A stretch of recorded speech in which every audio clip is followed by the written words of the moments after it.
Hello and welcome to this episode of the Wine Guild. I am so glad to see you here tonight and joining me on what I'm planning on doing is this is the first of a series of short videos specifically topicked around superstitions, which I've always found very interesting. And if you like it as well, I hope you like and subscribe. So what I'm going to do is each time I do one of these episodes, I'm going to go into my little chest here and pull out a topic and then talk about it. This will be filled with a bunch of superstitions over the years that I've collected, and hopefully you'll get a good entertainment out of it. So tonight's is the Churchyard Watcher.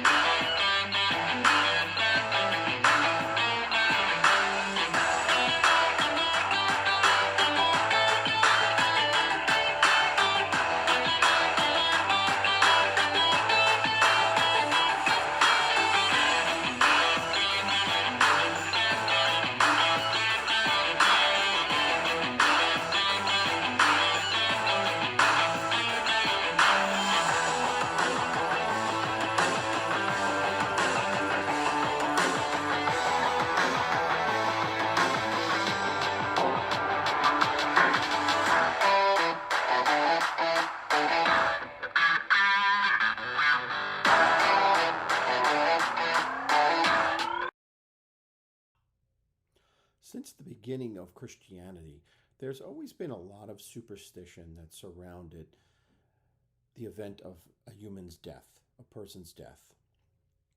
For example, one of those would be around the breaking up of a cemetery or a churchyard. This would be a bad omen.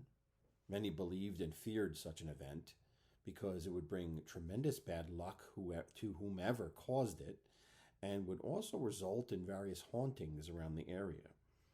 So traditionally, not a good idea to break up a cemetery. But what about a new cemetery? Well, yes, there's superstition around that as well. And that brings us to our topic for tonight, which is the Churchyard Watcher.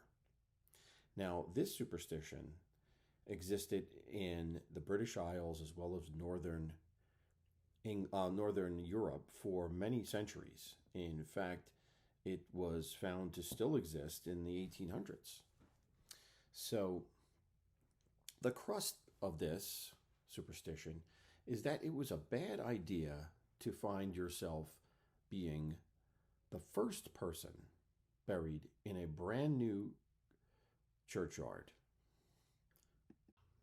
So why would this be a bad idea? Well, the common belief was that whoever was the first soul to be buried in newly consecrated ground would be doomed to be the churchyard watcher. Now, what exactly is or who is the churchyard watcher?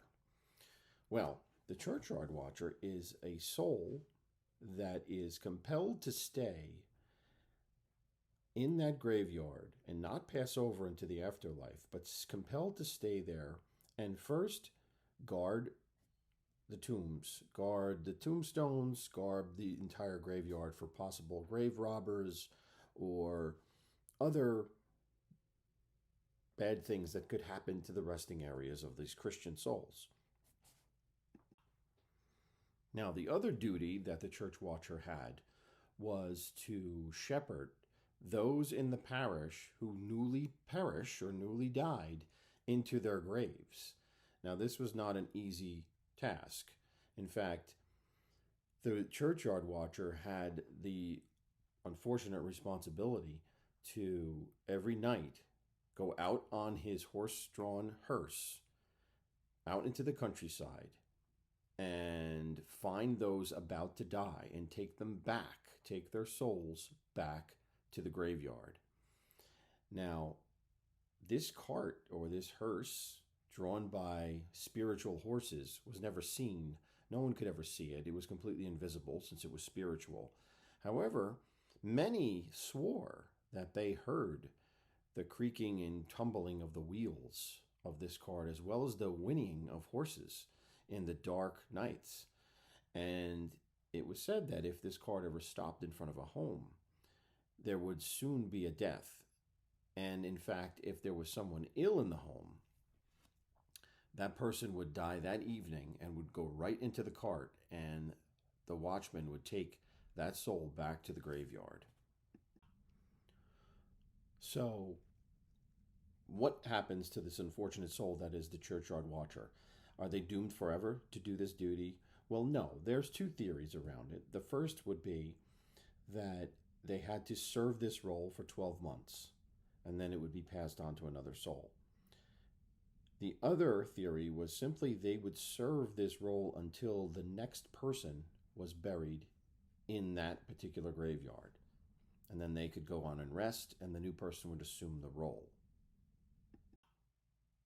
Now, you might imagine that people would go to pretty significant lengths to avoid their loved one being saddled with the duties of the churchyard watcher. And there were common practices of multiple funerals racing each other to get to the churchyard first and make sure that their loved one was the first one buried, thereby relieving them of the churchyard watcher duties, but for a short time. And the loser of that race would get stuck with the duties longer. In fact, there was also documented cases of these races getting so intense that these processions, these mourners, would end up getting into fistfights to prevent the other party from getting into the graveyard and completing the ceremony first. So pretty extreme measures to prevent people from getting saddled with these duties. Now, there were other ways to avoid this fate, and one of the most common was that a church parish would look and even offer to take on a sickly person from another area, someone who was not a practicing Christian, and care for them until the point where they died, and then buried them in the churchyard. And that person, that soul, would be saddled with the duties. So they thought they were avoiding this burden on the members of the parish by taking and finding a soul that was not a practicing Christian, or not at least an actively practicing Christian, and getting them to set in and take the role of the churchyard watcher. In fact, there was also a record in the late 1800s of a practice where whenever there was a new churchyard, people would christen it, would consecrate it, the priest or the reverend would consecrate it, and then have a dog buried in the corner of the graveyard. The theory being that the burial of that dog would take away the duty of the first person watched there, first person buried there to be the watchman, because something else was buried there first, meaning the dog.